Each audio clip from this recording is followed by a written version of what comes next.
Good afternoon, everyone. Yesterday, we had discussed the format of cash flow statement and where and how various amounts and transactions are placed in it. Any doubt up to there? No, sir. Okay, good.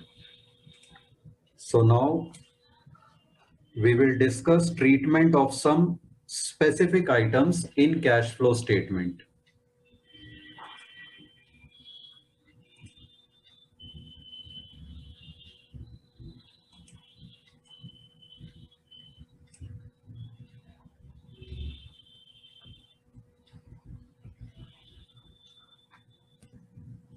Extraordinary items also we had discussed yesterday. Remember? Yes, sir. Fine. Now, first is treatment of provision for tax. ये लिखते जाना साथ साथ. Treatment of provision for tax. First, let us understand the concept. जो हमारा net profit निकलता है before tax, उस net profit पे हमने tax पे करना होता है. ठीक है, कंपनी ने टैक्स पे करना होता है. गुड आफ्टरनून क्या? Good afternoon. तो tax is to be paid on that profit, और उस प्रॉफिट पे Saksham has also raised hand. Good afternoon सक्षम.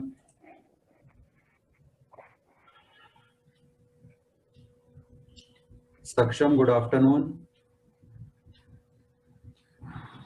Good afternoon sir. ठीक है, तो उस प्रॉफिट पे टैक्स पे करना होता है. टैक्स के लिए एक प्रोविजन क्रिएट की जाती है which is called provision for tax.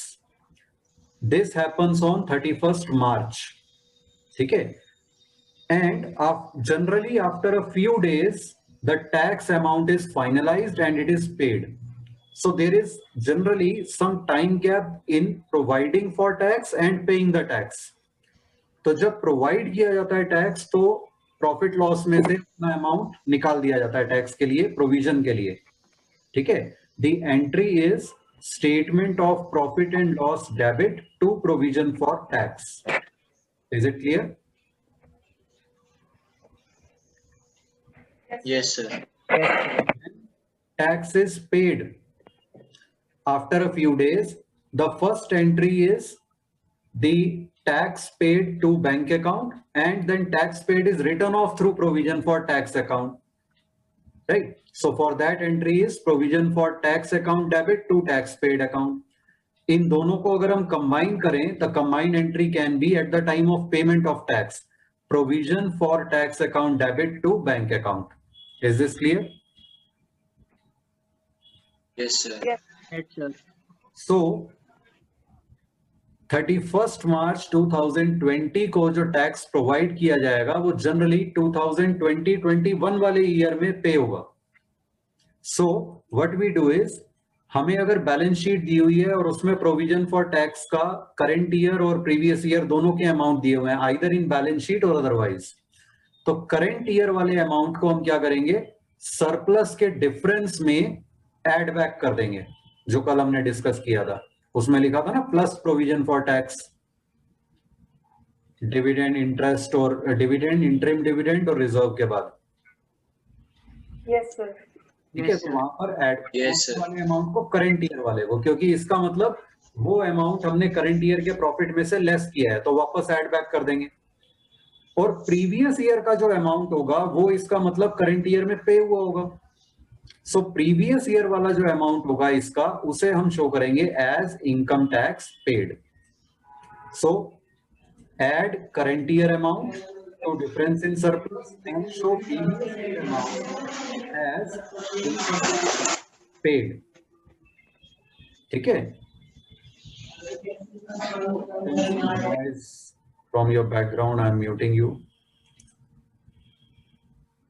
Okay, clear है यहाँ तक? Yes sir.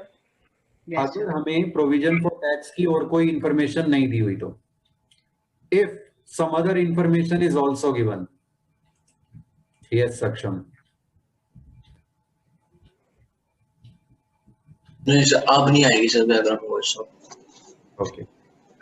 So if some other information related to tax is also given, तब हम क्या करेंगे? तब हम प्रोविजन फॉर टैक्स का अकाउंट बनाएंगे वर्किंग नोट्स में।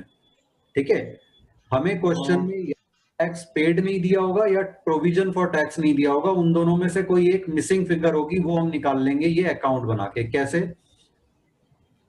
इसमें प्रोविजन फॉर टैक्स में प्रोविजंस का बैलेंस क्रेडिट बैलेंस होता है, तो balance brought down will be on debit side, balance carried down will be on debit side, balance brought down on credit side, balance carried down on debit side. If tax is paid तो to bank account आएगा, bracket में tax paid. As I told you the entry will be provision for tax account debit to bank account. अगर tax की provision की गई है तो by statement of profit loss या बाय सरप्लस आएगा, टैक्स प्रोवाइडेड। ठीक है, टैक्स प्रोवाइडेड या टैक्स पेड में से कोई एक मिसिंग इंफॉर्मेशन होगी, वो हम ये अकाउंट बना के निकाल लेंगे। क्लियर? Yes sir. सक्षम अभी भी आ रहा था नॉइस, मैंने अगेन म्यूट किया आपको। ओके, प्रोविजन फॉर टैक्स की ट्रीटमेंट क्लियर हो गई? Yes, sir. Yes, sir. Okay, now there are different types of tax. ये जो हमने टैक्स डिस्कस किया ये है इनकम टैक्स।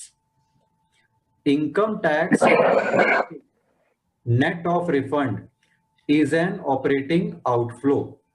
तो ये वाला सिंपली अगर टैक्स लिखा हो तो हम उसे इनकम टैक्स मानेंगे, that is an operating cash flow. Clear? Yes, sir. Yes, sir. Sometimes we may be given capital gains tax. Capital gain tax क्या होता है? जब कोई फिक्स्ड एसेट बेचा जाता है, उसे बेचने पे अगर गेन हो गया, you remember the chapter of depreciation in class 11, हम मशीनरी अकाउंट बनाते थे, एसेट अकाउंट बनाते थे, Yes, sir. उसकी Yes, sir. सेल पे कभी लॉस हो जाता था, कभी गेन हो जाता था। Yes, sir. Yes. गेन कब होता है? When the asset is sold at more value than its book value. तो अगर गेन हो गया तो उस गेन पे जो टैक्स लगता है that is called capital gains tax. Capital gains tax अगर दिया हुआ है तो वो इन्वेस्टिंग कैश फ्लो हो जाएगा, because that is on sale of fixed asset. तो उसे ऑपरेटिंग में नहीं दिखाएंगे, उसे इन्वेस्टिंग में दिखाएंगे। क्लियर? Yes, sir. इसी तरह से एक और टैक्स होता है डिविडेंड डिस्ट्रीब्यूशन टैक्स। ये कंपनीज को पे करना होता है on the amount they are distributing among their shareholders in the form of dividend. अब डिविडेंड कौन सा एक्टिविटी होती है? ऑपरेटिंग, इन्वेस्टिंग या फाइनेंसिंग? Financing. Financing. तो डिविडेंड डिस्ट्रीब्यूशन पे लगने वाला टैक्स भी फाइनेंसिंग हो जाएगा।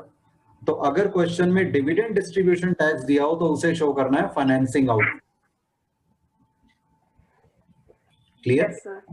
Yes, sir. और टैक्स कोई सा भी दिया हो हमेशा लास्ट में शो होगा, वो बाकी सारे आइटम्स शो करने के बाद लास्ट में। लिख लिए ये तीनों?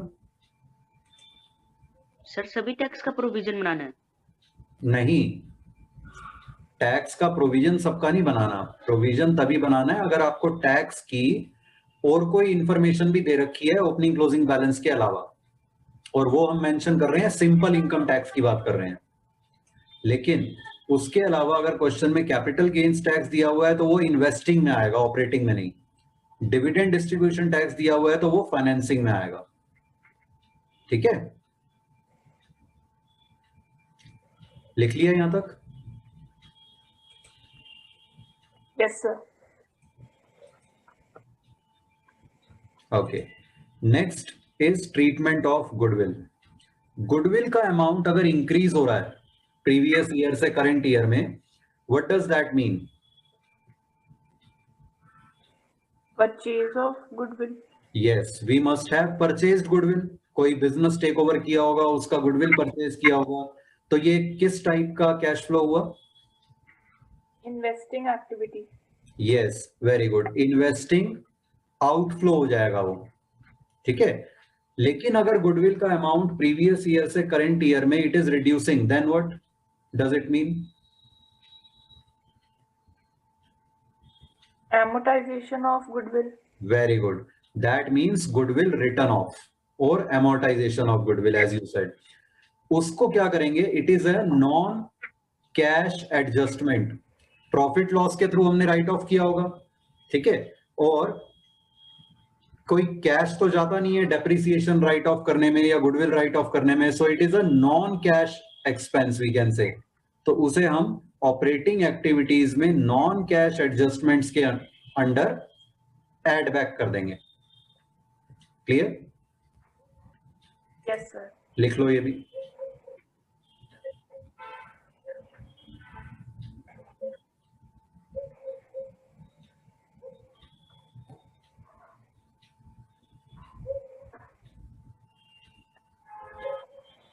Yes, sir. In working notes, prepare account of those balance sheet items for which additional information is also given. जैसे अभी प्रोविजन फॉर टैक्स के लिए कहा था मैंने, ऐसे ही अगर और किसी भी बैलेंस शीट आइटम से रिलेटेड कुछ और इंफॉर्मेशन भी दे रखी है तो उसका हम वर्किंग नोट्स में अकाउंट बना लेंगे, कोई मिसिंग फिगर होगी वो निकलेगी उससे, ठीक है। Now treatment of dividend. We had discussed earlier, let's revise quickly how dividend is treated. We have discussed in earlier chapters also.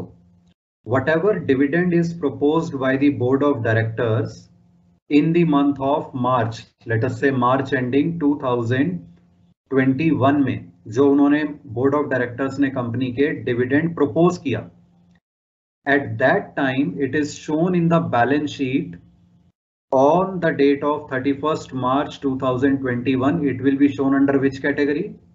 Contingent liability. Very good. Liability. Contingent liabilities. Contingent liabilities में वो show होता है, means अभी वो कोई appropriation भी नहीं है, अभी वो कोई liability, actual liability भी नहीं है.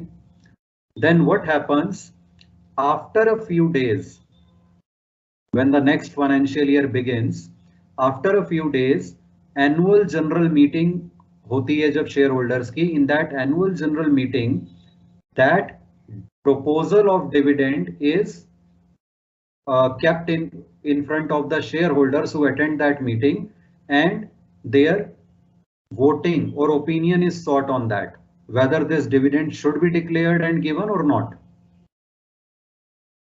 In most of the cases the same amount is approved and declared by the shareholders, but they may change the amount also, or they may completely cancel the dividend in a particular year also if there is a loss or if there are very less profits, right? So let us assume the same amount of dividend gets or a different amount of dividend gets approved by the shareholders. तो उसके बाद वो dividend की appropriation होती है, जो भी amount approve हुआ एनुअल जनरल मीटिंग में, that amount of dividend gets approved. In the absence of any other information, we assume कि जो amount propose किया गया था वही अप्रूव हुआ है, जनरली वही अप्रूव होता है, ठीक है। तो इस सपोज मई 2022 में 10th मई को एनुअल जनरल मीटिंग हुई और उसमें सेम अमाउंट जो प्रपोज किया गया था मार्च में वो अप्रूव हो गया। Now entry will be passed for appropriating that amount out of surplus. And then what is the entry passed for appropriating that amount? Surplus that is That is with statement profit and loss debit to dividend payable. Absolutely, very good. Surplus that is balance in statement of profit and loss debit to dividend payable. अब ये dividend liability बन जाती है. And after further few days when this amount is paid, तब क्या entry होती है? dividend payable to bank account. Dividend payable to bank account. Very good. Dividend payable की liability अब खत्म हो जाती है और उसकी पेमेंट हो जाती है, right? So if in the question we are given proposed dividend in the balance sheet notes to accounts in contingent liability, तो करंट ईयर वाला जो अमाउंट होगा इसका मतलब वो तो सिर्फ अभी कंटिंजेंट लायबिलिटी है, बाद में अप्रूव होगा और पे होगा। तो करंट ईयर में जो डिविडेंड पे हुआ होगा वो कौन सा पे हुआ होगा? प्रीवियस ईयर का प्रपोज्ड डिविडेंड। यस, जो प्रीवियस ईयर का प्रोपोज्ड डिविडेंड था। इसका मतलब अगर हमें क्वेश्चन में बैलेंस शीट में नोट्स टू अकाउंट्स में प्रोपोज्ड डिविडेंड का अमाउंट दिया हुआ है, ठीक है, या बेशक एडिशनल इंफॉर्मेशन में प्रोपोज्ड डिविडेंड करके दिया हुआ है, दैट मींस करंट ईयर वाले अमाउंट को हम इग्नोर करेंगे, प्रीवियस ईयर वाले अमाउंट को ट्रीट करेंगे। प्रीवियस ईयर वाला अमाउंट ही अप्रोप्रिएट हुआ होगा और वही पे हुआ होगा। So write down, if proposed dividend is given, A, first point, add previous year amount in appropriations,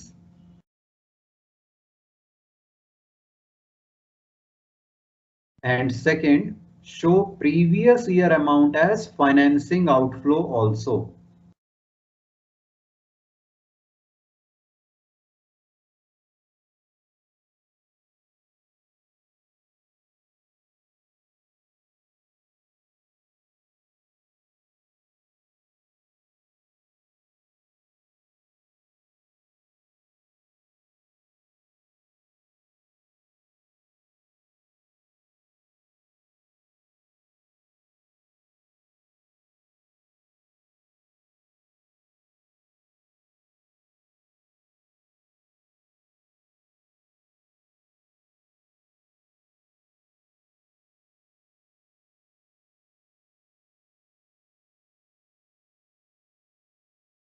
Yes, sir. Written. Okay. Point B, if dividend appropriated or declared is given, question में wording दी हुई है dividend appropriated या dividend declared, means one and the same thing.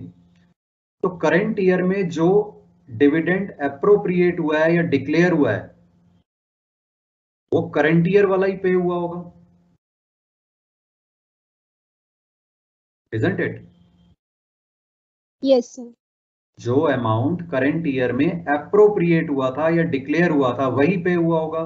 तो अगर wording है proposed की जगह appropriate या अप्रोप्रिएटेड या declared, then we will ignore the previous year amount और करंट ईयर वाले अप्रोप्रिएटेड या डिक्लेयर्ड अमाउंट को ही हम अप्रोप्रिएशन में ऐड करेंगे, उसी अमाउंट को हम फाइनेंसिंग में आउटफ्लो शो करेंगे।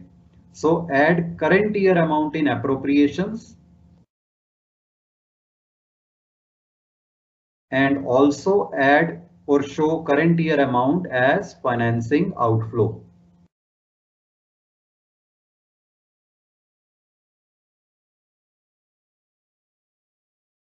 Show current year amount as financing outflow also.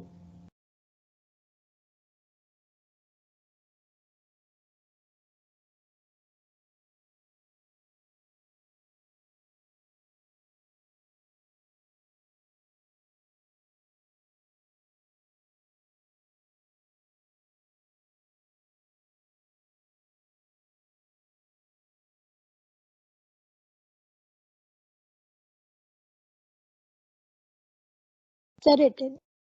Okay. Third point or C, if in case A and case B, dividend payable is also given. Balance sheet में current liabilities में dividend payable भी दिया हुआ है, ठीक है। हमें suppose previous year का डिविडेंड पेबल बैलेंस दिया हुआ है 0 और करंट ईयर का डिविडेंड पेबल का अमाउंट दिया हुआ है 5000. What does this mean?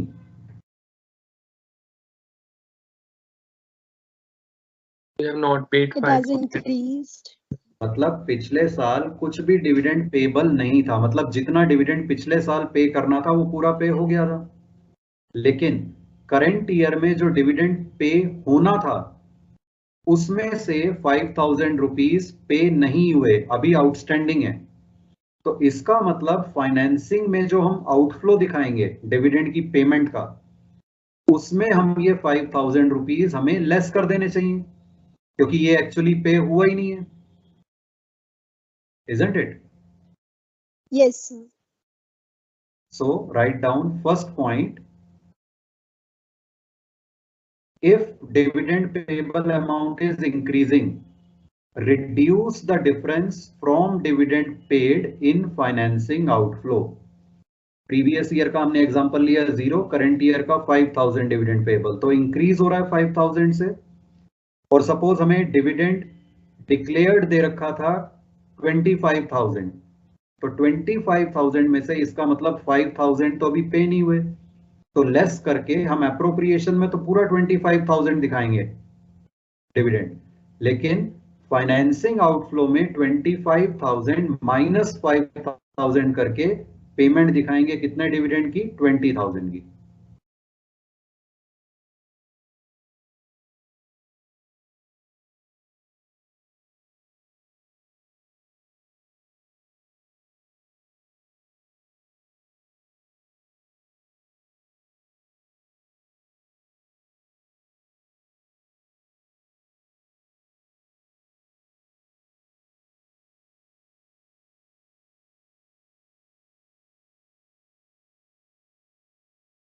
Yes, sir. Written.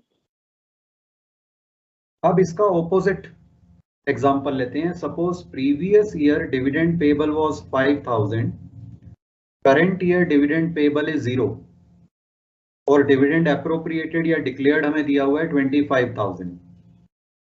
तो क्या मतलब हुआ? We have paid Previous 5,000 year. of previous year also. Yes, Year. तो करंट ईयर का अप्रोप्रिएटेड जो 25,000 है वो तो हम अप्रोप्रिएशंस में ऐड कर देंगे एज इट इज, लेकिन पेमेंट इसका मतलब करंट ईयर में तो कुछ भी पेबल नहीं है, तो पूरा 25,000 पे हुआ है, लेकिन पिछले साल का जो पेबल 5,000 था वो अब नील हो चुका है, इसका मतलब उसकी भी पेमेंट हुई है। तो इस साल So टोटल plus डिविडेंड की 5,000. पेमेंट कितनी हुई है? 30,000. 30,000. एब्सोल्युटली, तो उसे हम ऐड कर देंगे।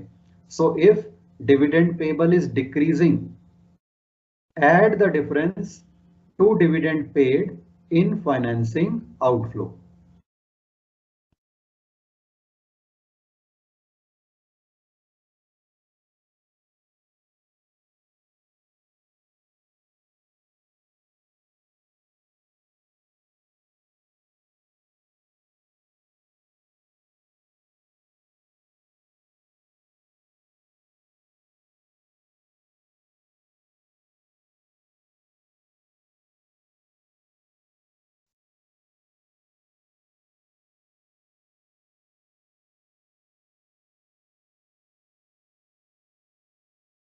Yes, sir.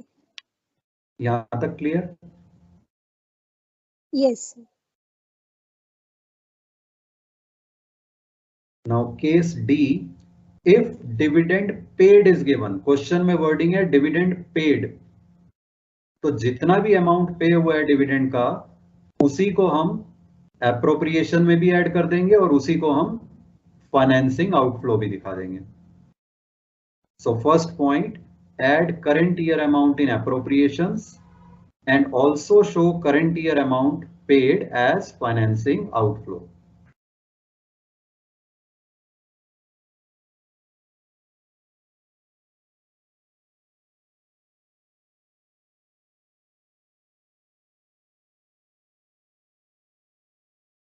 क्योंकि जो पे हुआ है वो पहले अप्रोप्रिएट हुआ होगा, उसके बाद पेमेंट हुई होगी।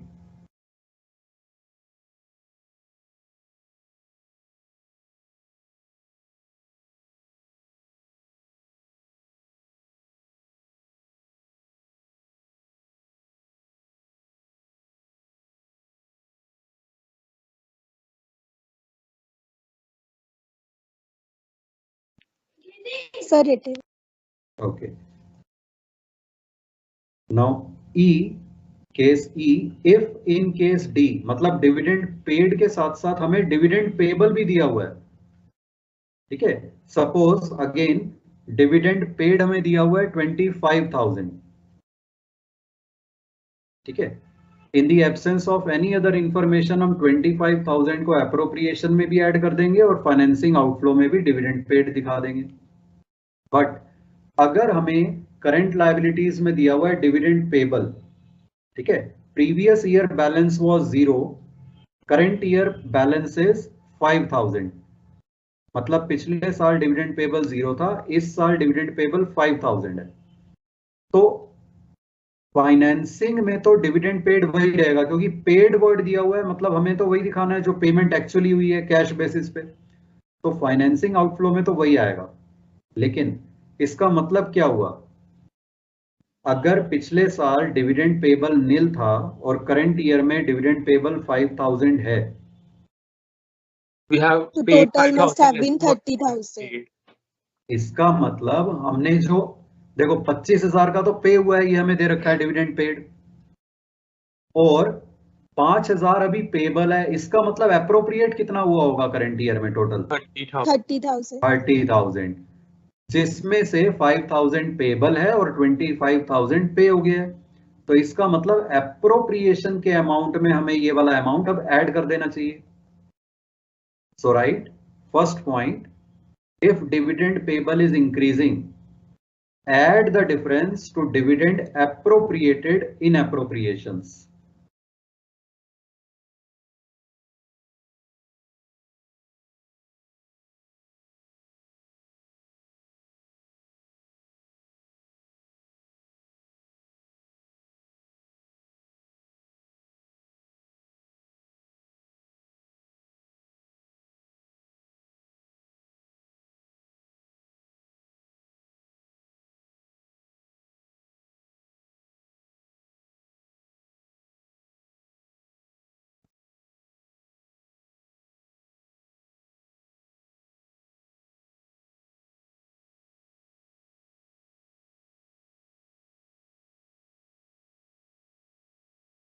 Sir, it is. अब बाकी एग्जाम्पल को सेम रखते हुए हम डिविडेंड पेबल के अमाउंट्स को रिवर्स कर देते हैं। मतलब डिविडेंड पेड हमें दिया हुआ है 25,000, वो फाइनेंसिंग आउटफ्लो में हमने दिखा दिया 25,000। डिविडेंड पेबल प्रीवियस ईयर का था 5,000, करंट ईयर का है नील। इसका क्या मतलब हुआ, 25,000 डिविडेंड पे हुआ है, प्रीवियस ईयर का payable Out of 25, out of 25,000, 5,000 has been paid for previous year. Absolutely, very good. इसका मतलब जो 25,000 डिविडेंड पे हुआ है, उसमें से 5,000 तो पिछले साल का जो पेबल था वो पे हुआ है। तो इस साल का डिविडेंड कितना अप्रोप्रिएट हुआ था, इसका मतलब 20,000. 20,000. 20,000। तो इसे रिड्यूस करना है। So second point, if dividend payable is decreasing, reduce the difference from dividend appropriated in appropriations.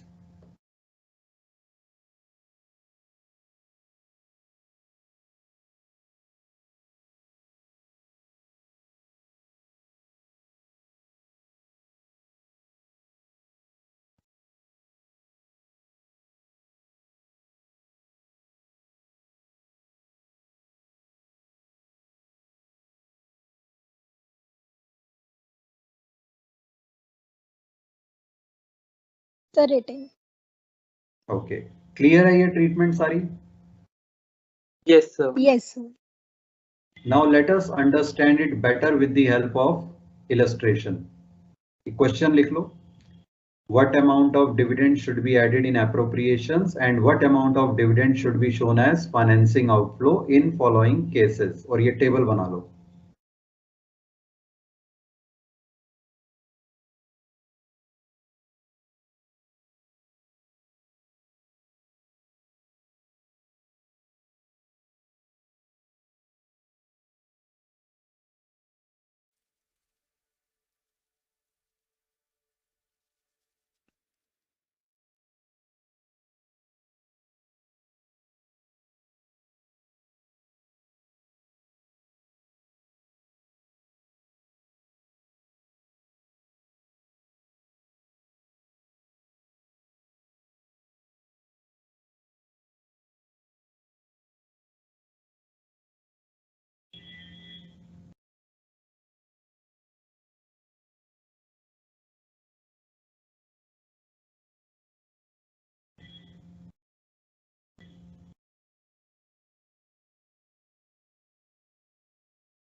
Sir, done. Okay. Now let's discuss case A. Proposed dividend is given. Current year 1 lakh, previous year 90,000. Proposed dividend wording है तो हम किसको consider करेंगे? Previous year. Previous year. तो appropriations में क्या amount add करेंगे? 90,000. 90,000. और And same financing in outflow में 90,000. again 90,000. Absolutely right.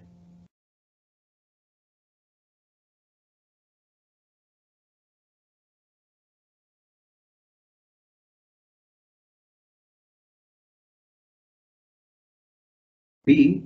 Dividend appropriated or declared is given. Current year 90,000, previous year 80,000. अब हम कौन से ईयर वाले को कंसिडर करेंगे? Current year. Current year, current 90,000. Year. 90,000. ठीक है, एप्रोप्रिएशन में भी और फाइनेंसिंग आउटफ्लो में भी. So add in appropriation how much? 90,000. 90,000. 90,000 and financing outflow 90,000. 90,000. Again 90,000. Very good.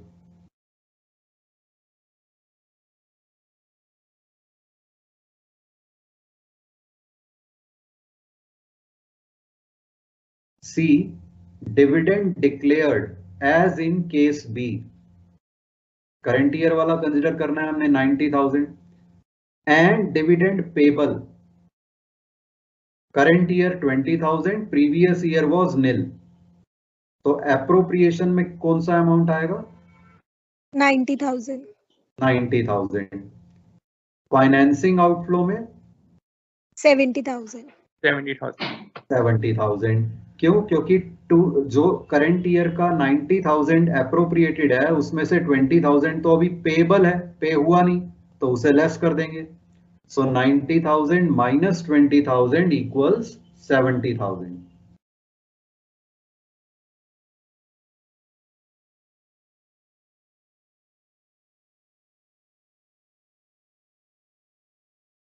D.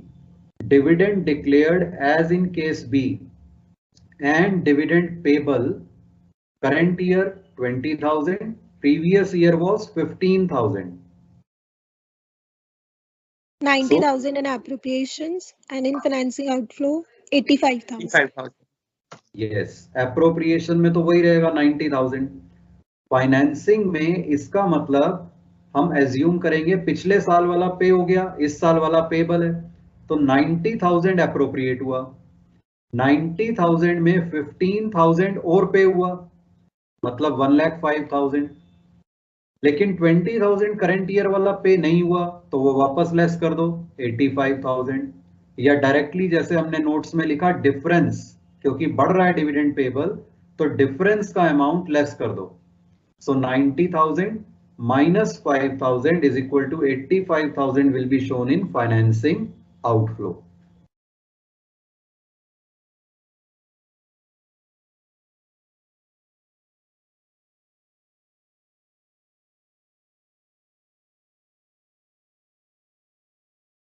E. Dividend declared as in case B and dividend payable. Current year nil, previous year was 20,000. Appropriations 90,000 and finance Appropriation में तो same रहेगा 90,000. Yes, very good. And 10,000. repeat. The financing 1,10,000 in finance. 1,10,000. Absolutely. मतलब current year में जो 90,000 appropriate हुआ है वो तो पूरा पूरा पे हो ही गया है क्योंकि कुछ भी पेबल नहीं है. 20,000 पिछले साल पेबल था पर इस साल कुछ भी पेबल नहीं है, इसका मतलब 20,000 पिछले साल वाला भी पे हो गया है. सो टोटल पेमेंट कितनी हुई है? 90,000 plus 20,000 equals 1,10,000.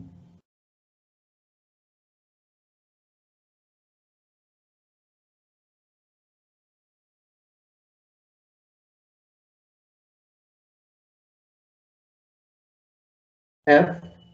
Dividend declared as in case B and dividend payable. Current year 15,000, previous year 20,000. अब क्या हो रहा है? डिविडेंड पेबल डिक्रीज हो रहा है. 90,000 90,000 and 95,000. 95,000 in financing. Very good. Appropriation में तो वही रहेगा 90,000. फाइनेंसिंग आउटफ्लो में डिविडेंड पेड में क्योंकि डिक्रीज हो रहा है पेबल, तो डिक्रीज को हम क्या कर देंगे, ऐड कर देंगे। सो 90,000 प्लस 5,000 इक्वल्स 95,000। इसे हम ऐसे भी समझ सकते हैं, करंट ईयर में 90,000 अप्रोप्रिएट हुआ, 20,000 प्रीवियस ईयर का पेबल भी पे हुआ होगा इस साल, मतलब 1,10,000। लेकिन इस साल वाले में से 15,000 पे नहीं हुए पेबल हैं, तो 1,10,000 में से 15,000 लेस कर दो, 95,000।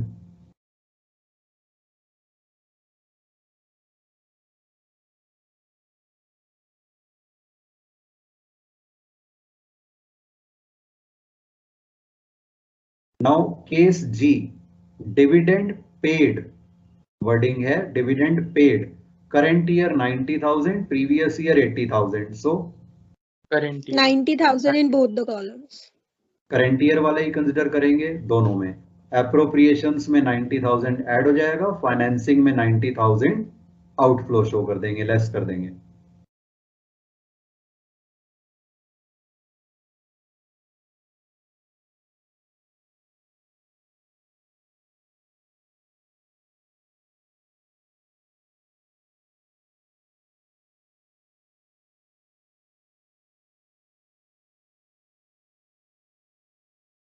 Return Yes, sir. H, next case, dividend paid as in case G, मतलब 90 और 80, जिसमें से हमने क्या कंसिडर करना है, 90 90,000. 90,000 करंट ईयर वाला। And dividend payable is also given, current year 5,000, previous year 10,000। So increasing और decreasing, decreasing Decreasing by Decreasing. 5,000. अगर डिक्रीज हो रहा है डिविडेंड पेबल, तो उसे क्या करना होगा, add Reduce करना होगा. एप्रोप्रिएशन में या फाइनेंसिंग में। Appropriation में reduce करके लिखेंगे. हाँ, अब इस केस में फाइनेंसिंग वाला अमाउंट तो सेम रहेगा, क्योंकि पेड वर्ड दिया हुआ है, तो जितना पे हुआ है उतना ही फाइनेंसिंग आउटफ्लो है। एप्रोप्रिएशन में हमें एडजस्ट करना होगा, क्या करना होगा, लेस करना होगा। सो एप्रोप्रिएशन में आएगा 90,000 माइनस 5,000 इक्वल्स 85,000। ठीक है, इसको ऐसे भी समझ सकते हैं कि 90,000 इस साल पे हुआ, तो एप्रोप्रिएट भी हुआ होगा 90,000। पिछले साल का 10,000 भी पे हुआ है 90,000 में, इसका मतलब इस साल का एप्रोप्रिएट कितना हुआ होगा, 90,000 minus 10,000. 80,000। ठीक है, 90,000 जो पे हुआ है उसमें से 10,000 तो पिछले साल का था, तो एप्रोप्रिएट इसका मतलब 80,000 हुआ। पर इस साल का भी 5,000 पेएबल है, इसका मतलब वो भी एप्रोप्रिएट हुआ, तो प्लस 5,000 Plus 5. तो 85,000। या फिर सिंपली जो डिफरेंस है, जैसा हमने नोट्स में लिखा, क्योंकि डिक्रीज हो रहा है तो हम एप्रोप्रिएटेड वाले में लेस करके लिख देंगे, और फाइनेंसिंग में वही अमाउंट आ जाएगा 90,000। Is it clear? Yes, yes sir. sir लिख लो। Sir, written. Okay, last case, dividend paid as in case G, मतलब 90,000 करंट ईयर में पे किया है। Dividend payable, current year 5,000, previous year 1,000। increasing by 4,000 Now तो it's क्या, increasing. तो financing outflow में तो 90 का 90 ही आएगा, एप्रोप्रिएशंस में 94,000. यस 90,000 प्लस 4,000, क्योंकि इंक्रीज हो रहा है तो 4,000 जो डिफरेंस है वो हम ऐड कर देंगे। ठीक है, इसे ऐसे भी समझ सकते हैं, 90,000 पे हुआ तो एप्रोप्रिएट हुआ होगा 90,000, लेकिन 1,000 पिछले साल का पे हुआ है, तो इस साल का एप्रोप्रिएट कितना हुआ होगा, 89। 5,000 करंट ईयर के भी पेबल हैं, ये भी एप्रोप्रिएट हुआ होगा, सो 89 प्लस 5 94। या सीधे जो डिफरेंस है, जैसे हमने नोट्स में लिखा, इंक्रीज हो रहा है 4,000 से, तो 4,000 रुपए हमने एप्रोप्रिएशन में ऐड कर दिए। Is it clear? Yes, sir. Any doubt up to here, anyone?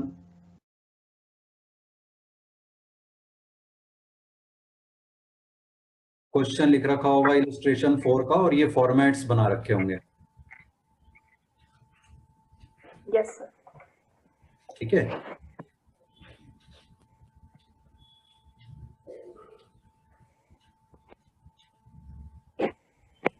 Okay, so let's begin. Question को पढ़ो. Calculate cash flow from operating activities, ये निकालना है. अच्छा, इसमें मेन चीज क्या ध्यान देनी है, नीचे अगर कोई एडिशनल इंफॉर्मेशन दे रखी है, ठीक है, तो उसका मैंने आपको बताया था, जिस चीज के बारे में कोई एडिशनल इंफॉर्मेशन दे रखी हो बैलेंस शीट के अलावा, उसके अकाउंट बनेंगे. यहाँ पे अगर हम पढ़ें, depreciation charge was this much, a machinery was sold. Machinery से रिलेटेड हमारे पास दिया हुआ है ऊपर मशीनरी अकाउंट, तो वर्किंग नोट्स में मशीनरी अकाउंट बनेगा एक तो, ठीक है, हेडिंग लिख लो उस पे, लेजर पे machinery account. And we are also given accumulated depreciation, तो एक्यूमुलेटेड डेप्रिसिएशन भी मशीनरी से ही रिलेटेड है, तो उसका भी वर्किंग नोट्स में अकाउंट बनेगा. ये दो लेजर के फॉर्मेट हैं, एक पे मशीनरी अकाउंट लिख लो, एक पे एक्यूमुलेटेड डेप्रिसिएशन अकाउंट लिख लो.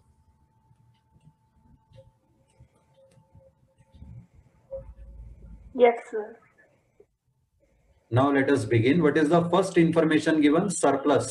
क्या करेंगे इसको? Net Current year. differences in the balances of profit and loss, 50,000. Where will we write it? Cash flow from operating activities. नहीं, वर्किंग नोट्स में हम स्टार्टिंग इससे करते हैं ना, डिफरेंस इन सरप्लस.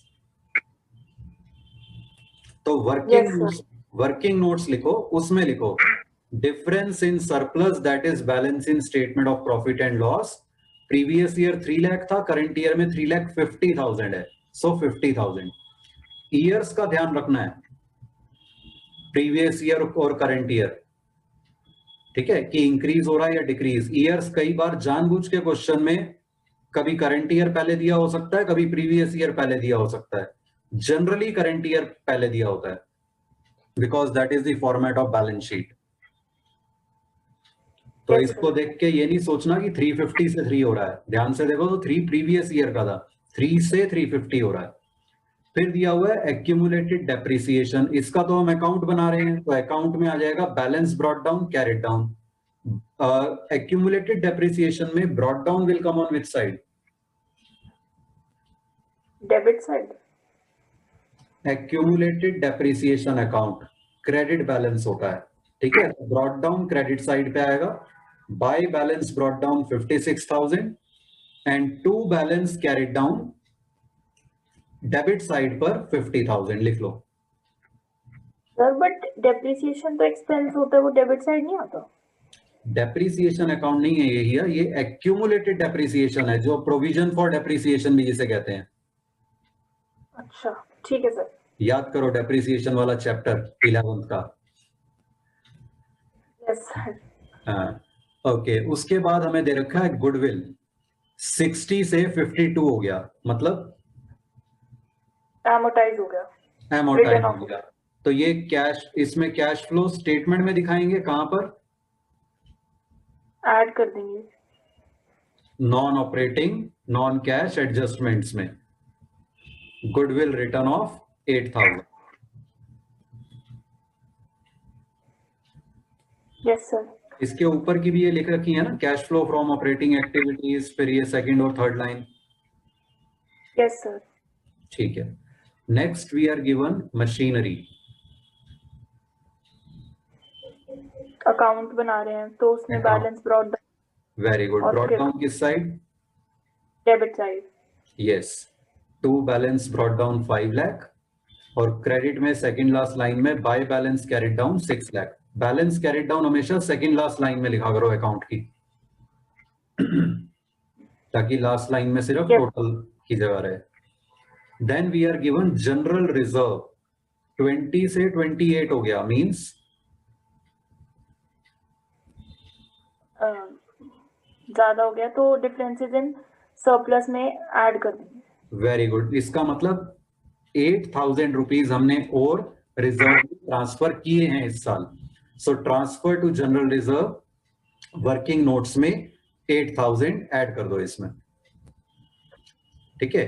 फिर दिया हुआ है सैलरीज आउटस्टैंडिंग 20 से 17, 3,000 कम हो गई, मतलब Decrease in current liabilities. Yes, ये आएगा वर्किंग कैपिटल चेंजेस में, कैश फ्लो स्टेटमेंट में working capital changes adjustments heading लिखो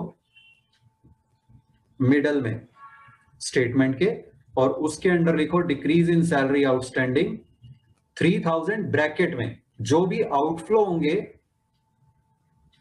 उन्हें हम ब्रैकेट में दिखाएंगे, मतलब ये नेगेटिव अमाउंट है, आउटफ्लो है, ठीक है। जो लेस होने वाले हैं उन्हें हम ब्रैकेट्स में दिखाएंगे इनर कॉलम में। Yes, sir. देन डेटर्स 23 से 25 हो गए। Increase in current assets, मतलब वो working capital changes में decrease हो जाएंगे, मतलब less हो जाएंगे. वेरी गुड, ये भी लेस हो जाएंगे। इंक्रीज इन डेटर्स 2,000 ब्रैकेट्स में।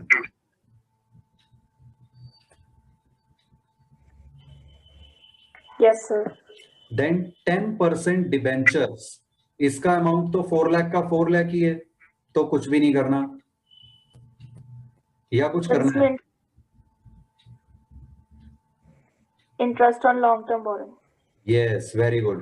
10% रेट दिया हुआ है, 10% of which amount? Opening. Opening 4 lakh, तो 4 लाख का 10% कितना हुआ? 40,000. 40,000। Where will this interest come? Cash flow from operating activities में ऐड करते हैं, बट किस सब हेड के अंदर? It is a non operating expense है, तो ये इस हेडिंग non operating non cash adjustments के अंडर एड बैक हो जाएगा। Interest on debentures 40,000। अभी इस क्वेश्चन में हमसे सिर्फ कैश फ्लो फ्रॉम ऑपरेशंस मांगा हुआ है, तो हम उतना ही बना रहे हैं। अगर हम पूरी कैश फ्लो स्टेटमेंट बना रहे होते तो इसका सेकंड इफेक्ट कहां पर आता? Financing activities. Very good, financing activities में लेस भी होता है ये। क्लियर यहां तक? Now depreciation charge during the year was 20,000। जब हम एक्यूमुलेटेड डेप्रिसिएशन अकाउंट मेंटेन कर रहे होते हैं तो डेप्रिसिएशन की जर्नल एंट्री क्या होती है? Depreciation to provision for depreciation. Yes, so depreciation to accumulated depreciation.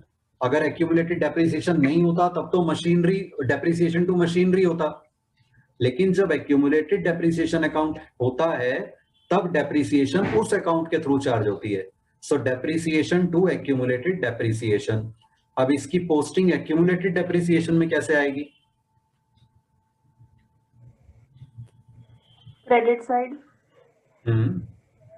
by depreciation. Very good, लिख लो by depreciation account 20,000।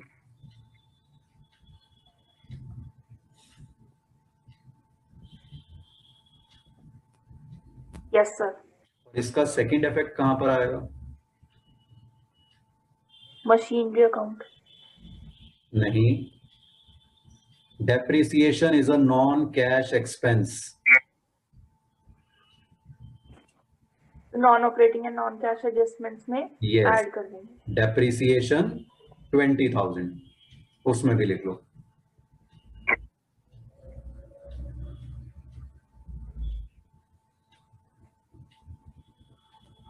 Yes, sir. Then it says a machinery was sold for rupees 80,000।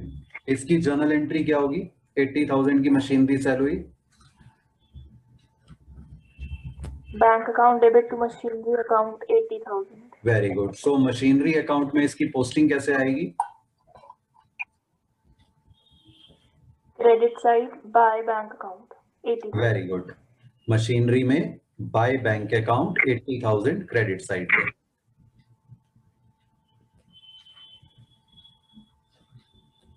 Yes, sir. और इसका second effect कहां पर आएगा?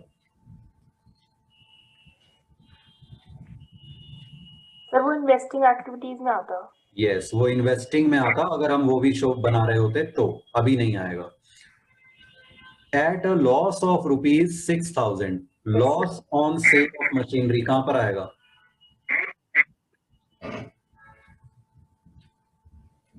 एक तो machinery account की क्रेडिट साइड आएगा bye statement of profit and loss, bye loss on sale of machinery account, machinery account में क्रेडिट साइड पे 6,000, वेरी गुड। और ऑपरेटिंग एक्टिविटीज में ऐड भी होगा।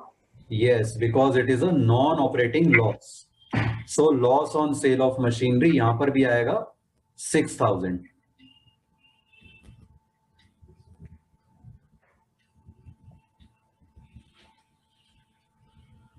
Yes sir.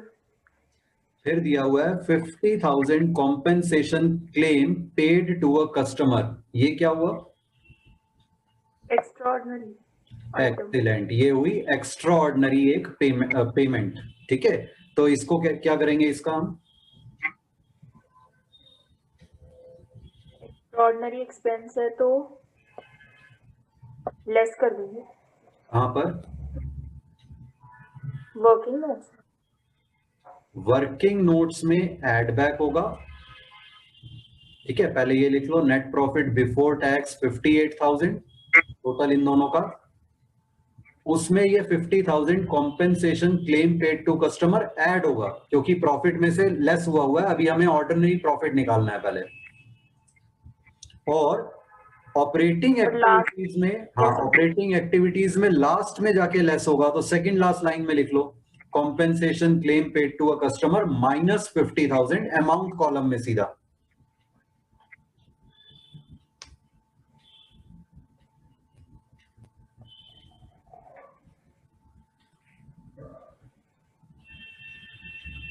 Yes, sir.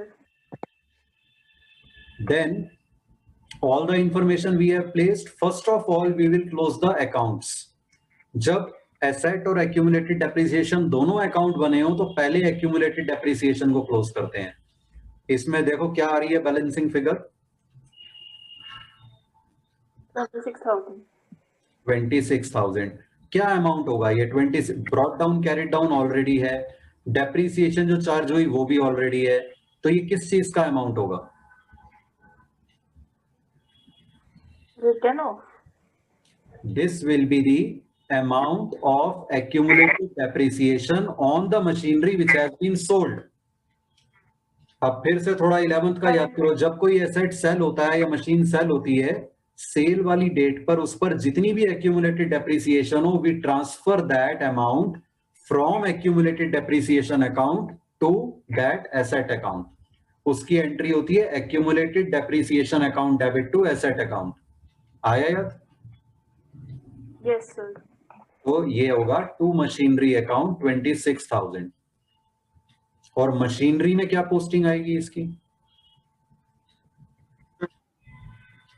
By accumulated depreciation account 20. Yes, very good. By accumulated depreciation account 26,000। अब machinery account की closing करो, क्या अमाउंट आ रहा है बैलेंसिंग?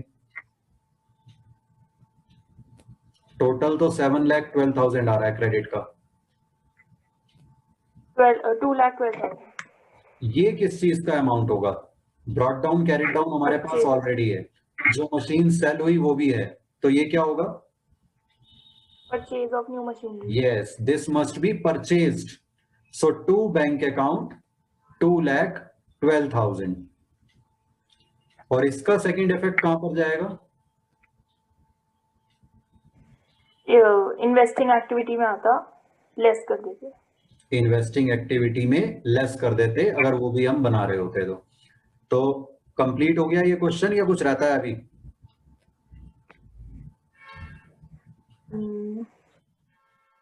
बस टोटल करना है। हाँ, कैलकुलेशंस रहती हैं। सबसे पहले वर्किंग नोट्स में हम कैलकुलेट कर लेंगे net profit before tax and extraordinary items. ये आ गया 1,08,000। इसी अमाउंट को कैश फ्लो स्टेटमेंट में लिख देंगे net profit before tax and extraordinary items के आगे। फिर ये non operating non cash adjustments का टोटल ऐड करेंगे 74,000। यहां तक लिखो पहले। Yes sir. कितना आ गया आप टोटल? 74,000 74,000 ऐड करने के बाद 182, 1,82,000. 1,82,000 और ये किस चीज का अमाउंट आया? What is this called? Profit before changes in working capital. Yes, is equal to operating And cash profit flow. before working capital changes.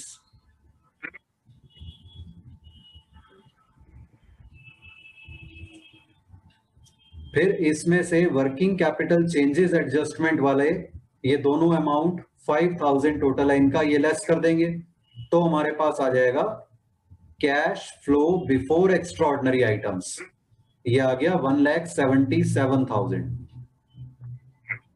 और इसमें से कॉम्पेंसेशन क्लेम 50,000 लेस करने के बाद कितना बचा? 1,27,000. ये क्या किस चीज का अमाउंट आ गया? Net cash generated from operating. Yes, cash flow from operating activities 1,27,000. Clear? Yes, sir. तो इससे हमें समझ में आ गया cash flow from operating activities कैसे निकालते हैं. Yes, sir. अब नेक्स्ट क्वेश्चन आपने लिख रखा होगा ये इलस्ट्रेशन 5 का और इसके भी फॉर्मेट्स बनाए होंगे. Yes, sir. इन्वेस्टिंग एक्टिविटीज से कैश फ्लो निकालना है. एडिशनल इंफॉर्मेशन में अगेन हमें दिया हुआ है machinery with accumulated depreciation of 25,000 was sold. तो अगेन मशीनरी का अकाउंट एक बना लेंगे वर्किंग नोट्स में. जो दो लेजर जो आपने बनाए हुए हैं, एक पे लिख लो मशीनरी अकाउंट, दूसरे पे लिख लो एक्यूमुलेटेड डेप्रिसिएशन अकाउंट, क्योंकि एक्यूमुलेटेड डेप्रिसिएशन इसमें भी दिया हुआ है. Yes, sir. ठीक है. अब फर्स्ट आइटम क्या दी हुई है पढ़ो. गुडविल 110 से 140 हो गया. सो Goodwill purchased 30,000. यस, तो ये इन्वेस्ट मतलब हमने इन्वेस्ट करा है, इन्वेस्टिंग एक्टिविटीज में ऐड हो जाएगा. गुडविल परचेज किया है तो कैश आया होगा, ये कैश स्पेंड हुआ होगा. लेस हो जाएगा क्योंकि आउटफ्लो है. यस, लेस होगा. इस क्वेश्चन में हमें सिर्फ इन्वेस्टिंग एक्टिविटीज मांगी है तो हमने सिर्फ वही उतना ही दिखाना है. गुडविल परचेज्ड और ब्रैकेट्स में 30,000 क्योंकि आउटफ्लो है.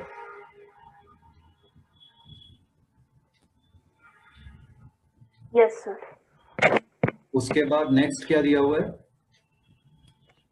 Accumulated depreciation. इसका बैलेंस ब्रॉट डाउन और कैरी डाउन कर दीजिए. Very good. ब्रॉट डाउन और कैरी डाउन लिख लो. क्रेडिट साइड पे brought down, by balance brought down 56,000 और डेबिट साइड पे सेकंड लास्ट लाइन में to balance carried down 50,000.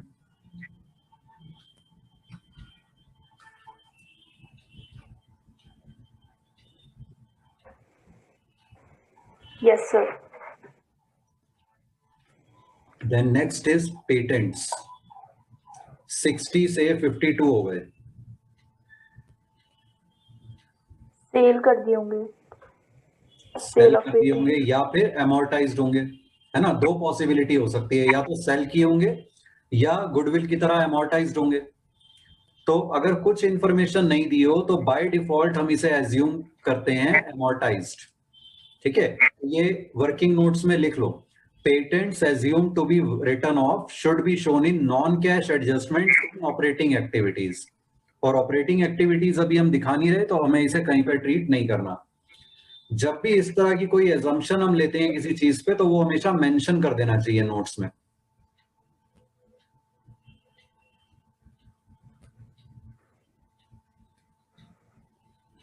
Yes sir. Then machinery. उसके अकाउंट में balance brought down carry down कर दीजिए. Very good. To balance brought down 5 lakh और credit side पे second last line में by balance carried down 6 lakh.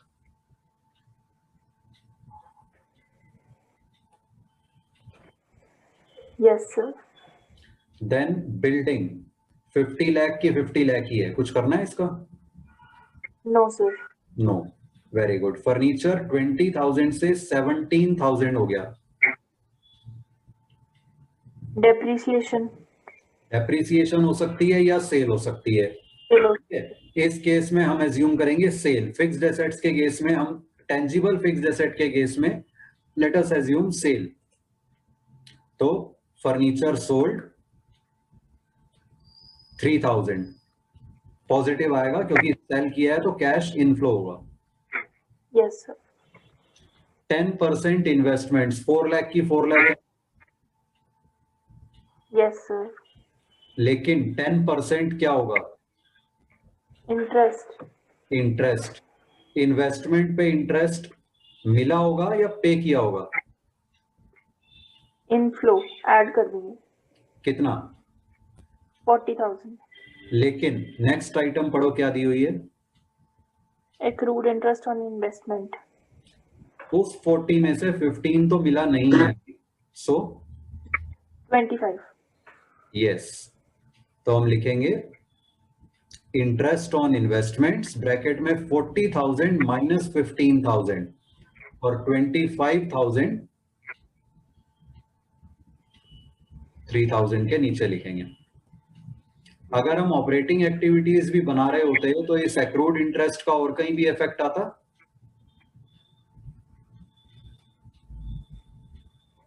No sir.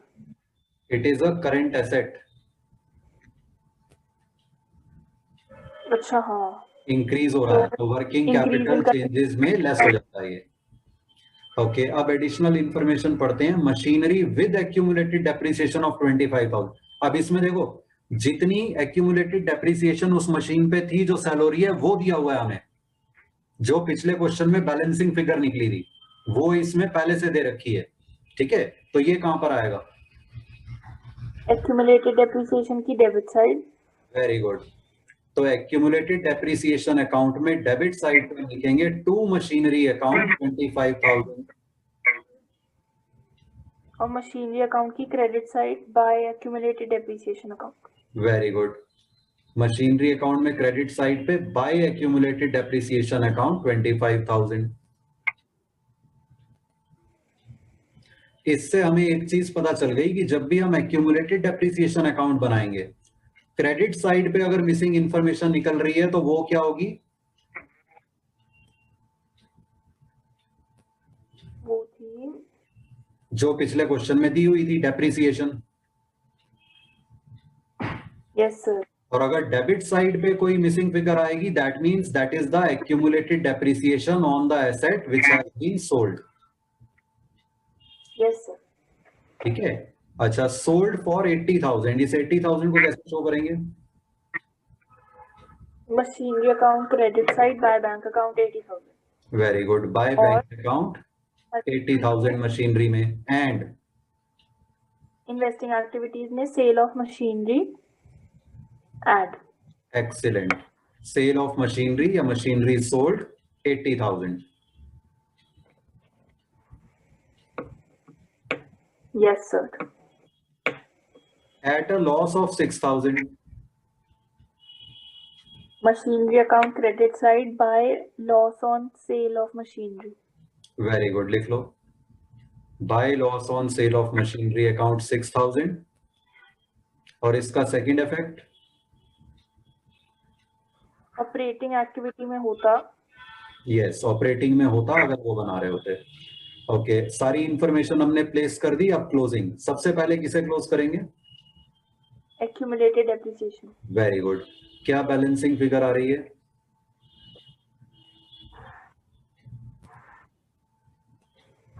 $19,000।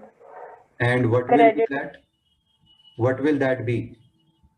By depreciation account. Very good. By depreciation account 19,000.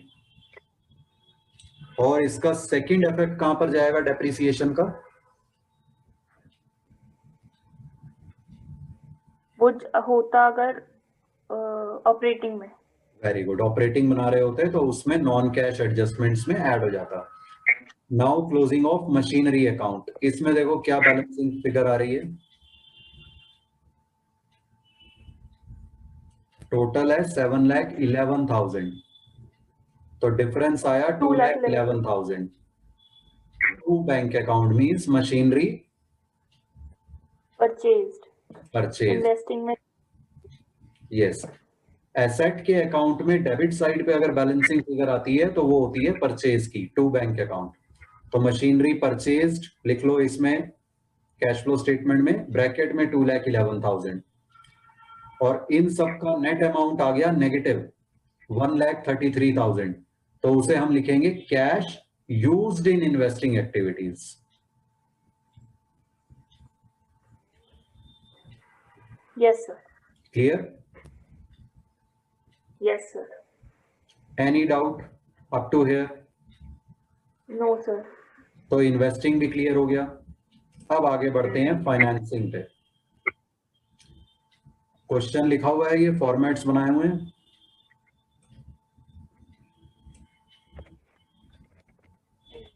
Yes sir. ठीक है, अभी एक काम करते हैं. राइट नाउ टाइम इज, क्या टाइम हुआ आपकी वॉच में? 5 है ना, 1-5. तो 2 मिनट की ब्रेक लेते हैं और 2 मिनट की ब्रेक के बाद इसे कंटिन्यू कर लेते हैं. Okay sir. ठीक है, अब इस वाले में निकालना है cash flow from financing activities, सिर्फ फाइनेंसिंग से मांगा है. ठीक है, एडिशनल इंफॉर्मेशन पढ़ लेते हैं क्या क्या दी हुई है. Dividend paid on preference shares at this rate equity shares. ठीक है, इसके लिए कोई अकाउंट की जरूरत नहीं पड़ेगी. Bonus shares were issued utilising security premium reserve. तो सिक्योरिटी प्रीमियम रिजर्व की ट्रीटमेंट करते हुए ये पॉइंट ध्यान रखना होगा हमें. और इशू ऑफ शेयर, ये इक्विटी Yes. शेयर और सिक्योरिटी प्रीमियम रिजर्व दोनों की ट्रीटमेंट करते हुए हमें ये ध्यान रखना होगा. Debentures of 25,000 converted into equity shares. तो डिबेंचर और इक्विटी शेयर्स की ट्रीटमेंट में इसका भी ध्यान रखना होगा. Let's begin. First we are given equity share capital 4 lakh से 5,40,000 हो रही है. So issue of equity share capital कितना? 1,40,000. 1,40,000. लेकिन अब 1,40,000 में से 40,000 तो बोनस शेयर है. कितने रह गए? इसका मतलब कैश में कितने इशू हुए हैं? 1 लाख. उसमें से 25,000 के तो डिबेंचर्स कन्वर्ट हुए हैं शेयर में, यानी ये भी कैश नहीं है. तो अब कैश कितना रह गया? 75,000. Yes, so that means issue of share से जो हमें कैश आया है वो है 75,000. Issue of equity shares bracket में 1,40,000 minus 40,000 minus 25,000. So net amount we have received is 75,000. Yes, sir. Then preference share capital 3,50,000 से 5,50,000 हो गई. Issue of preference share capital 2 lakh. Very good. Issue of preference shares 2 lakh. Then securities premium reserve 60 से 20 हो गया. Sir जो bonus share है वो इसी से इशू हुए हैं. Yes, वो इसी से इशू हुए हैं, इसलिए अब इसे कुछ और करने की जरूरत नहीं है. क्लियर? Yes sir. फिर मशीनरी 5 लाख से 6 लाख हो गई. इन्वेस्टिंग में आता अगर आता तो. इन्वेस्टिंग में आता. Very good. फाइनेंसिंग में नहीं आएगा. बैंक ओवरड्राफ्ट 7,000 था और अब बिल्कुल नहीं है. तो हमने पे कर दिया. पे कर दिया, सो लेस कर देंगे. Yes. Bank overdraft repaid 7,000 in brackets.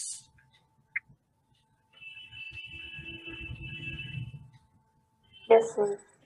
Short term loan 20 से 17,000 रह गया. पे कर दिया. शॉर्ट टर्म लोन लेस कर देंगे 3,000. Very good. Short term loan repaid 3,000 in brackets. Yes, sir. Then 10% debentures 4 lakh से 3,50,000 रह गए. 25,000 तो इक्विटी शेयर्स में हो गए और जो रिमेनिंग 25,000 थे वो रिडीम हो गए. Very good. So redemption of 10% debentures bracket में 50,000, लेकिन इसमें से 25,000 तो इक्विटी शेयर्स में कन्वर्ट हुए हैं. So minus 25,000. नेट अमाउंट इसका आया 25,000 इन ब्रैकेट्स. Yes sir. 10%, तो परसेंट का क्या करना है? इंटरेस्ट. इंटरेस्ट. नाउ रिमेंबर, जब भी हमें कोई परसेंटेज दी होती है शेयर इंटरेस्ट की या डिविडेंड की, अगर और कोई इंफॉर्मेशन नहीं दी हुई, हम उसे हमेशा ओपनिंग बैलेंस पे निकालते हैं, क्योंकि हम ये एज्यूम करके चलते हैं by default, if other information is not given, कि जो भी इशू या रिडम्पशन हुआ है वो ईयर के एंड में हुआ है, यानी पूरा साल जो अमाउंट यूज हुआ है वो ओपनिंग वाला यूज हुआ है. ठीक है, तो 4 लाख का 10% निकलेगा 40,000. Interest on debentures 40,000 in brackets. Yes sir. Then loan from PNB. Previous year 80,000, current year nil. Repay कर दिया लोन. Repay. लेस कर दिया. Yes, very good. Repayment of loan from PNB 80,000 in brackets. Yes sir. Dividend paid on preference shares at 20%. 20% of which amount? Previous year amount 3,50,000 का 20% कितना हुआ? 10% कितना? हाँ 70,000 हो गया. 20% preference shares dividend 70,000 in brackets.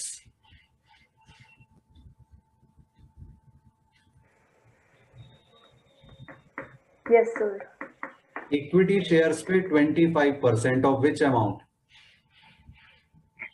Previous year amount 4 lakh which is 1 lakh. Which is 1 lakh. Very good. 1 lakh. So equity shares dividend 1 lakh in brackets.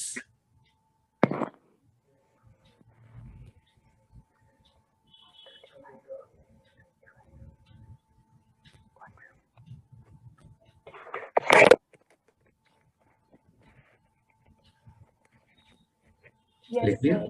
Bonus shares वाला हम कर चुके हैं ऑलरेडी एडजस्ट. डिबेंचर्स कन्वर्टेड भी हम कर चुके हैं.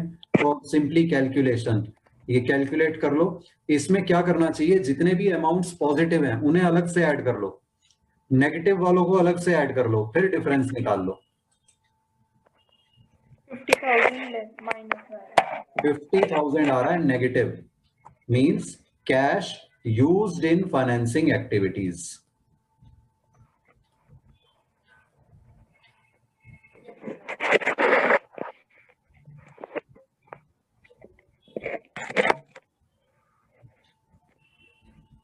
Yes sir. फाइनेंसिंग से भी क्लियर हो गया. Yes sir.